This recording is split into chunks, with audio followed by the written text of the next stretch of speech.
Right. As we can see, we're a motley group. We're all keen to hear about the Grove Terrace. So let's go. It's wonderful meeting you all, actually. There's some stories in there, I know. Okay, so. Okay. Well, I'll just introduce John and myself. He's on a different screen. We moved to Grove Terrace in 1988, so that's 32 years ago.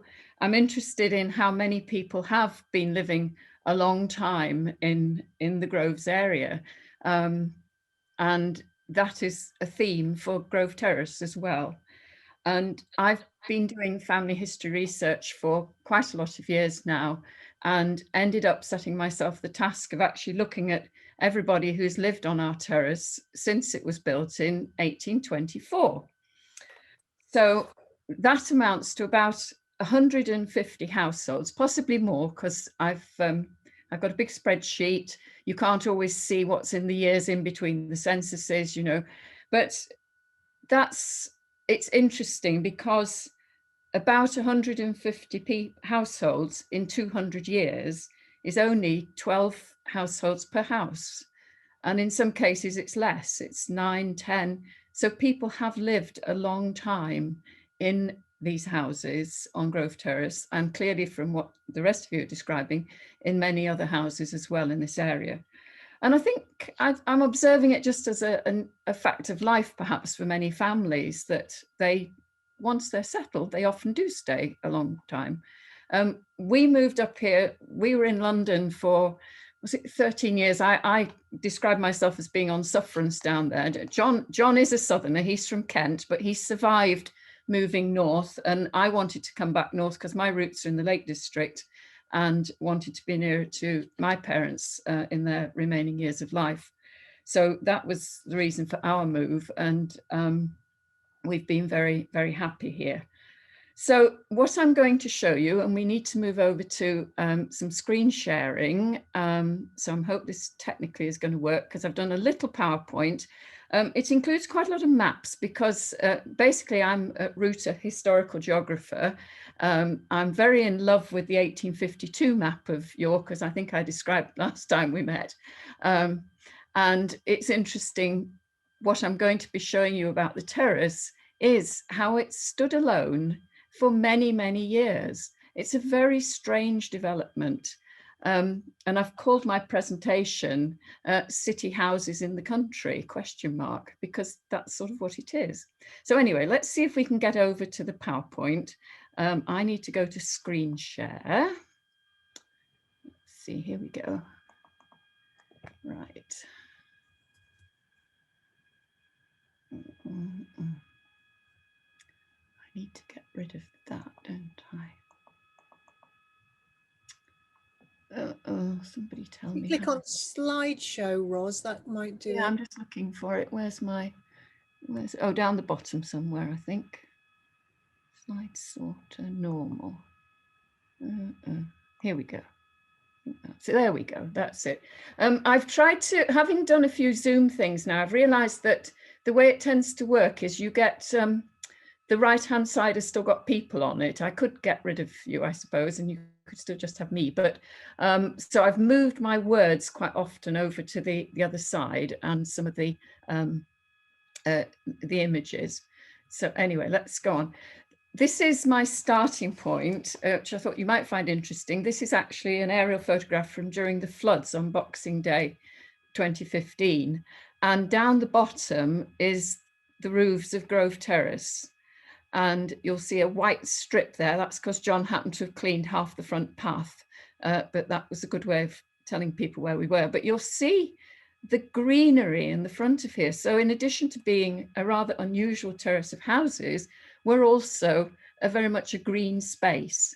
And last time we met, we talked about things like wildlife in the terrace. And I think probably everybody in the Grove Terrace houses has a little wildlife story to tell. So I think that's something to develop for the future. I won't try to dwell on that, but just small things like waking up one Sunday morning and finding a deer in the garden. Not very common. We had foxes a few weeks ago. These are not regular things, but in 30 years, they add up to a little history and storytelling of the wildlife of this particular bit of the groves. So that's just to, and the other thing to remark here is that the River Foss is round the back there behind those new houses. And this is very significant because when Grove Terrace was first built, it was standing there looking out over what would have been presumably a water meadow and looking at the River Foss, and there was nothing in front of it. So in case any of you don't know where Grove Terrace is, we're that rather odd place on Huntington Road where the pavement's up in the air and the road is a bit 5 foot lower down, some little steps up like that, and this interesting railing, which I only just noticed in this photo. It's actually been repaired recently. We've got the new chunk of railing there, which is rather nice. So that's just a little bit further along. And in the middle of the terrace, we have the plaque, which tells us when we were built, which is a really nice starting point, 1824. Now, these are just a series of maps, and these are from the 1852 Ordnance map. So Grove Terrace was already 30 years old when this map was made. And as you can see, it's just sitting there. The river is running there, and this is Grove House in the back. And I think what's fair to say, if that was being built today in that location with current planning laws, it wouldn't have got planning permission. There's no way. It's a row of urban houses in a country setting. And there you are. There's the River Foss bending around here, what would have been meadows here. I've left on this one the modern street names. This is what you can do with the 1852 map. I think I explained last time that you can go on to the website and you can put on this overlay of modern streets. So here we are. Eventually, there's Park Grove running up the middle of here, but at this point in 1852, it was just a driveway up to Grove House. And Grove House was right at the corner of Emerald Street and Park Grove. And that's good to know because there's absolutely not a single trace of it today, unless anybody, I suppose, happens to have dug in their garden and come up with a few bits of wall, but you would not know that Grove House had been there. So what do we know about Grove House? Well, what we know is that it was built by somebody called Robert Cattle and his wife Mary. She was Mary Brough, and they were both born in the 1760s. And I haven't seen exact proof of this, but it seems the house was probably built about 1808. So they'd have been into their 40s by then, 30s, 40s. They were both from out in the country. Robert Cattle was from Sheriff Hutton and Mary was from Whitwell on the Hill. And the interesting thing is that they had no children. And we'll come on to that in terms of what happened to the terrace houses in due course. So having moved here, presumably lived here, Robert was, as many of you probably know, was a goldsmith. So despite coming from a sort of agricultural, rural and farming background, he ended up being a goldsmith in the city. But by 1823, I think it is, so just about the time our terrace was built, and probably a bit earlier, he'd given up being a goldsmith. He must have made enough money, I think, and he was interested in other things, and he invested in this piece of country on the edge of York. And I haven't seen the documents for this myself yet, but he apparently paid £10,500 for 140 acres of land, which was described as with 40 acres of meadow and 40 acres of cattle pasture. So why had he bought this? Well, what we do know is he stopped being a goldsmith and he started running stagecoach services, or mail coach in particular. and he had a business base in St Helens Square. So a really fascinating person, and all this happening at the same time that George Hudson was developing the railways, and there was this growth of business interest, business people at this time, which in itself is, I think, a fascinating story. And one of the things that people were doing was building houses for investment, to rent. And this seems to be what Robert Cattle did. He built Grove Terrace to rent out, so that he and his wife presumably had the benefits of the rents. I also wonder if he had some spare money and he needed to actually spend it. I've heard that he was very keen on horse racing. I've no evidence for this, but one wonders if he had a really good win on the horses and decided he might build the terrace. That would be quite fascinating. The other thing is that he possibly needed somewhere to have his horses. His brother James raised horses out in Strensall, but these fields out here on the edge of York would have presumably been really good places for some of the horses needed for the mail coach business to be kept. So that's another possibility. Now, Robert and Mary both died in the 1840s. In 1842, Robert was, that's when he died, and he'd been Lord Mayor the year before. I should have put a picture up of him, but we'll do that another time if you want it. And he left all the properties in trust so that his wife had the benefit of the rents whilst she was still alive. But he also, in his will, very carefully said, when she dies, this is how the properties are going to be left. And they between them had a lot of nieces and nephews, and it's a very detailed will. You can see who the houses were left to.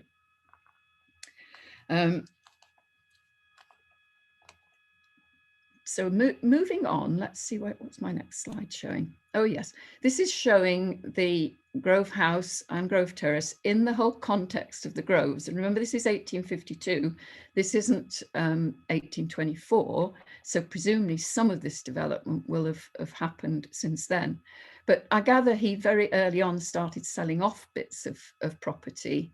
But you can see it's still terribly open here in the 1850s. And that little poem that I wrote, I was inspired to write last time we met, very much talks about, I'm going to go on here, this is 1889. And what you can see by 1889 is that these houses have all happened here, these streets. This is Neville and Markham and those streets off Haxby Road. And some of them have even crept right up to the back of Grove House, but we've still got this open land here. Oh, and we've got the beginnings of houses here. Oops, just a minute, I'll go back one. And the other thing that's happened by 1889 is that Grove Terrace has actually sort of joined up, really. These houses that are on Park Grove are all there, and these are Park Grove as well, and those were built in 1874. So it was actually 50 years that this terrace stood by itself before anything really joined up with it. And I think that's fascinating. And even now you can see on this plan in 1889, the development across the way there hasn't finished. It's still happening. There's a gap there and there's a gap here. And all of this, which is more of Park Grove, is still there.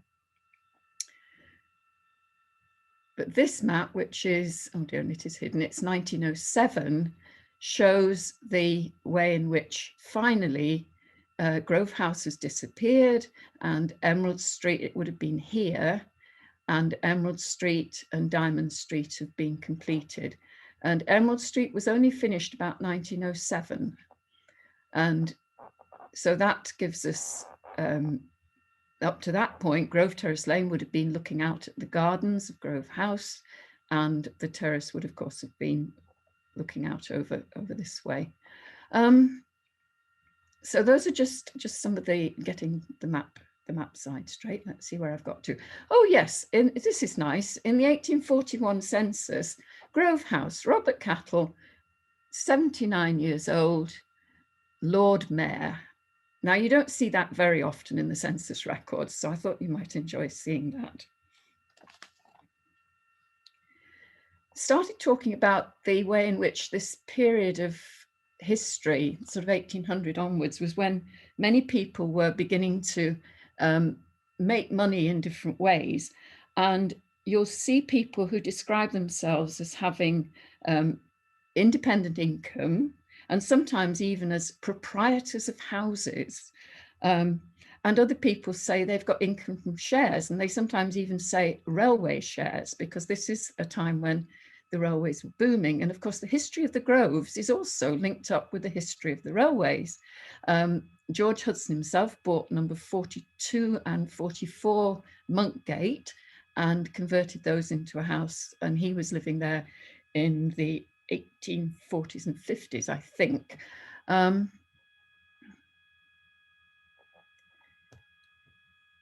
Now, let's just talk a bit about what I've been doing. This is just a corner of the spreadsheet. I've got a spreadsheet which has all 12 houses. We have 12 houses here on Grove Terrace. And down the side is all the sources. So to look at things, you have to look at things, obviously the censuses, there are directories. In this case, we've got the wills of Robert Cattle and Mary Cattle, which have a lot of detail in them. And so I've been working out who lived here, who owned it and who occupied, because when the houses are rented, obviously there's both, and that is quite complicated. So you've got here the makings of 150 more stories of the people who've lived here. And some of these houses have stayed in occupation. This is just, oh God, this is just to give you a peep. This is just peeping up towards our house and seeing it from different directions, but we'll keep that on while I talk about some of the stories. There are 2 houses at least where ownership stayed in the family right from the beginning, because they were in the ownership of relatives of Robert and Mary, and they were still in the ownership of the families in the 1940s. So that's, if you go right back to 1824, you know, that's a long, long time. Number 8, and one tends to refer to them as 1 to 12 rather than their present Huntington Road numbers. 1 to 8 was occupied by the Reverend Curtis and his wife Martha, and she was a nephew of Robert Cattle, and he was a Methodist minister. And for a long time, they didn't live on the terrace. They must have rented the house out because he was still working. But the interesting thing is that the house was left to Martha Curtis. She was born Martha Smith, but it was left to her in her own right. The expression in the will is not regarding her coverture, and coverture meant that a married woman didn't really have many rights. So Robert Cattle was leaving these houses to at least, I think there are 3 women who inherited houses, certainly 2. But they were supposedly being left to them in their own right, so that they would have the benefit of whatever came from them in terms of sale or ownership or rents or whatever. The interesting thing is that you get to 1849, Martha Curtis has inherited this house, and who is in the records as the rate book owner of the property? Not Martha Curtis, but the Reverend James Curtis. And I'm afraid this makes me feel rather cross, actually. But there you go, that's how it was in 1849. Anyway, they did eventually come to live on the terrace. James Curtis retired from his job. He was a Methodist minister of something called the New Connection. There were all sorts of varieties of Methodism, and they came to live on the terrace. There were 4 unmarried daughters, and there was a married daughter who at one point lived somewhere else on the terrace. And gradually, they were there, as I said, for many, many years. The parents died, the daughters died one by one, and the final person occupying was, I think, Harriet, who lived into the 1930s. And then the house was inherited by a nephew, and he was here until the 1940 something. So that's one of the very long stories. An interesting fact, a little story about Martha Curtis herself, is that when she was baptized, when their children were baptized, that's right, when 2 of their daughters were baptized, It's recorded as they were the daughters of James Curtis and Martha Smith. And it says Martha Smith, the daughter of William Smith, farmer of North America. Now, I haven't got to the bottom of that. It's not very easy to go through family history records and look for William Smith in North America, but it's something to think about and to try and to maybe explore further. If I could get hold of somebody in the family, maybe who knows that story. But there's just a little hint of there's a mystery there, which is really interesting. So my very complex spreadsheet is unraveling the dates of the families who lived here and the beginnings of some of their lives. So there's at least 150 stories to tell. I've started looking at about 50 of them. I'm just getting to know some of these families. I started off with just learning about the heads of households, basically, from the names that are there, but I'm beginning to look more, and I'm getting an appreciation for the mixture of families on the terrace. So we have families with children, we have families with older children, some are all adult families, very rarely a single person living in the house by themselves. But because families were staying for so long, they're moving through these different stages of their lives. And so there are, in some cases, households where they came here as a couple at the beginning of their married life. They had their children here.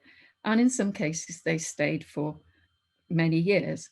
Other people did move on, though. So, for example, Matthew and Alice Leaf lived in our house, which is number 2. And they were living here from about 1881 or just before. And eventually they managed to buy the house. That's a very long tale, and I won't attempt to tell that one. But for example, they moved in 1903 to live on Park Place. And this will be very close to the Palm Court Hotel. What are we calling it now? The Monkbridge House, that's right. In fact, it was number 18 that they moved to. So that would be interesting to explore. And when I first looked at Park Place, I thought, oh, that's that little terrace that is labelled Park Place on just by the roundabout, just starts by the roundabout. But in fact, that wasn't the case. And back in, if we can get back to it, in 1852, this was Park Place. There weren't any of those houses near Park Crescent, between Park Crescent and Lowther Street. This was Park Place, and eventually it extended, and the name Park Place went right up to here when it was when Park Grove and these houses were built, and that was only by 1874. But some of these houses were filled in before that. They happened before that.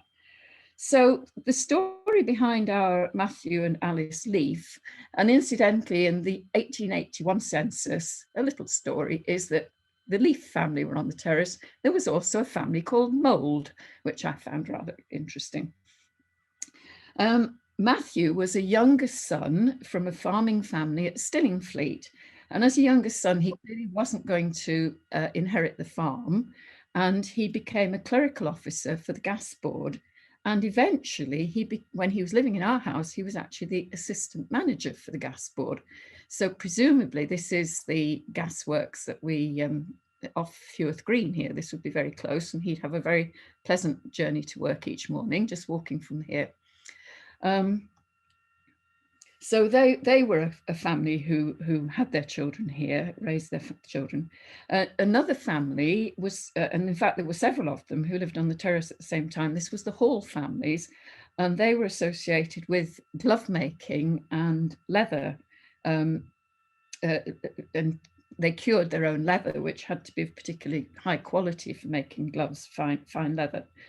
And one of them, Charles Hall, one of the brothers, there were several brothers. There was Charles and Henry, the two who particularly lived on the terrace.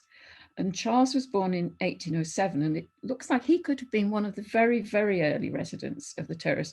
He was certainly living here from when he got married in 1828, but I think he was probably here before that. He died very early. He was only 42. He died in 1850. And there's a little newspaper cutting which records his death. And it says, owner of Ada Mary. And I was very confused about this because one of his children was called Ada Mary. And I thought, well, you don't put that in a death notice, do you? Owning one of your children. And then I realized it was actually a horse. And he was in the horse racing fraternity. And I wonder if he was a good horse racing friend of Robert Cattle's, in fact. Now, what happened to the Halls was that Charles died. His wife Jane, she moved from one house to another on the terrace. And then eventually, with 3 of her daughters, she actually emigrated to Australia. She's one of the few families I've found emigrating, actually leaving the country. Others moved, as I've said, to houses not necessarily very far away. But at the minute, she's the first one I found who actually emigrated. Henry Hall the brother looks as though they came to live on the terrace perhaps when Charles died, and they lived here for about 20 years. They had their children mostly here, and one of the things I've looked at, interesting things, is names, and they had a daughter who was called Adela Septima, who was presumably their 7th child, which I thought was rather nice. Anyway, they eventually moved to live. They lived on Park Place in the just in here. This one of the newer built houses along here, I think. Whoops, there we go. And unlike his brother, Henry lived to be over 90 and died in, I think it was 1900. So he had a very long life and a very long connection with the area.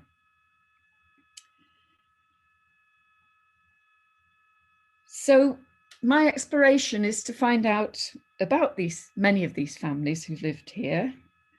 Where did they come from? Where did they go to if their lives didn't end on the terrace? It's a whole big story of unraveling. And I'm really only just getting to know some of these families. One of the things I've started to do is actually look at the actual shapes of the households. And I've started to look at the households and the servants who lived in these houses, because they were big houses. And back in 1841, nearly everybody had one live-in servant, and one house, I think, had 2. By 1901, there weren't quite so many people with live-in servants, but almost universally, they were all women, and they were nearly all young women. There were very few women over 20 who were servants. And I find it interesting to think about being a servant when you were 16, 17, 18 in a household.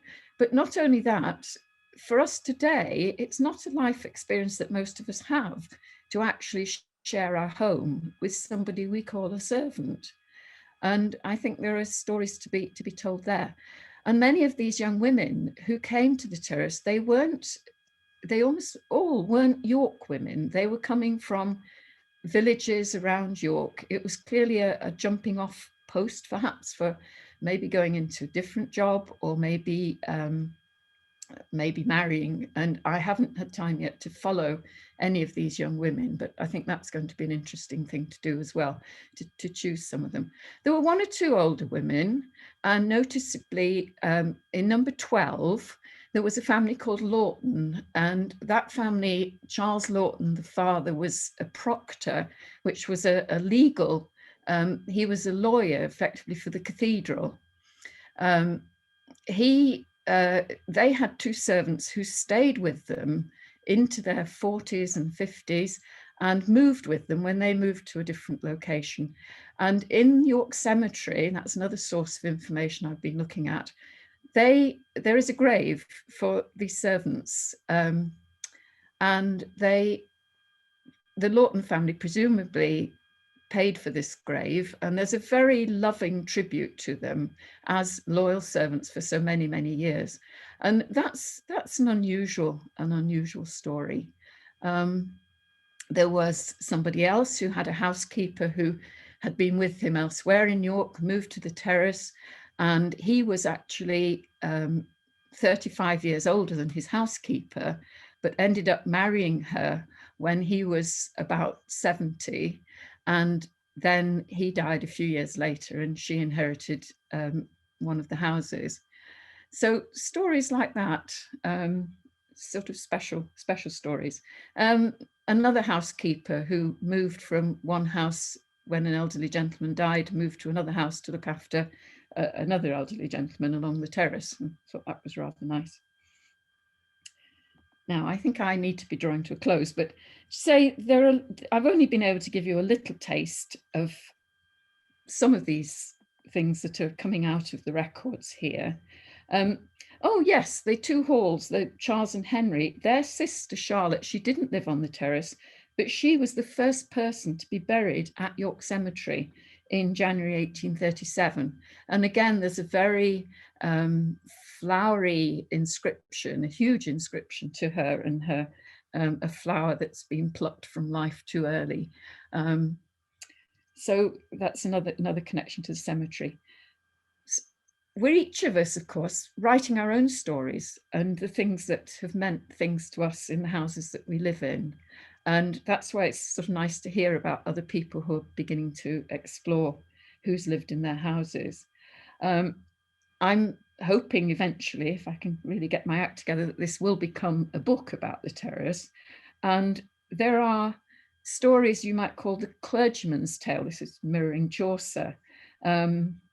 There was, in addition to James Curtis, the Methodist minister, the Reverend Rames, who was, he was the vicar at St. Maurice's, now gone, of course, from the top of Monkgate.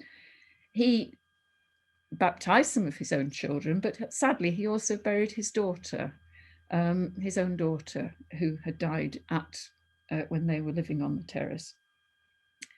There's a connection to chemists, a lot of people who seem to be chemists. People came to live here on their retirement. So the chemist's tale is yet to be told. I've mentioned Charles Lawton, the proctor, the lawyer's tale. There's a Dickens connection, so there's a Dickens story to be told. I'm not going to attempt to tell those, and I haven't touched on the back lane and things that might be told about that. Mentioned the wildlife on the terraces as well. Many, many, many stories that we could tell. So I'm just going to, I think, bring it to a close now. I'm just going to, I've put those on as part of the, one of the lovely trees that we've got. That happens to be our pear tree. But I think that's probably enough for me for the moment. And I hope that that's given you a bit of background. And obviously, if there's more information I've got and questions that you want to ask, I'll try and answer them if I've got the information or can find it out in the course of my explorations. Ros, that's amazing. It's really good. Yeah, Fascinating. fantastic. I think the stories about the servants and the housekeepers, I told you this before, that's where I'm like, that's where my head goes. It's like, you know, who were those people? What were their stories and where are they recorded? And I know you're looking for them, but if anybody has a little street or a house or a family or anything that they know, it'd be great to hear more, really.